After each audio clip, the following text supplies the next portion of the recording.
ale, ale, ale, ale, ale, Zaragoza, ale, ale.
Que es un poco, pues, condicionar un poco la jornada. ¿No cree que el Real Zaragoza sale tremendamente perjudicado de tener que jugar el lunes, que tampoco lo ha elegido el Zaragoza, sino que se lo han impuesto, claro? Yo creo que ha comparecido Miguel justo para eso, para no generar más, porque ellos están haciendo un trabajo con la federación a ver si fuese posible para llegar al partido.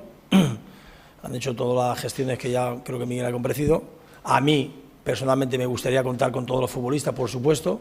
En ese aspecto, cuando tienes una plantilla, pues bueno, en este momento bastante amplia también, es importante darle la importancia a todos los compañeros, pero vuelvo a insistir, que a Juan Ignacio, como entrenador de Real Zaragoza, le gustaría contar con los chavales.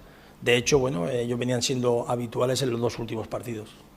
Hemos visto en la primera parte del entrenamiento, hemos visto que salía Cristian a entrenar. ¿Va a poder estar disponible para enfrentarse al Cartagena? ¿Es optimista? Sí, Cristian y Francés, que habían estado un poquito... Bueno, Cristian sobre todo la semana pasada y Francés ya unos días, han entrenado hoy con normalidad también, con lo cual es buena señal. Al final del entrenamiento las sensaciones también son buenas por parte del chico y esperamos, bueno, que las dos próximas sesiones siga con esas sensaciones. El Fútbol Club Cartagena es un equipo que va a venir también, que viene, pues bueno, de no haber sumado los dos partidos anteriores también.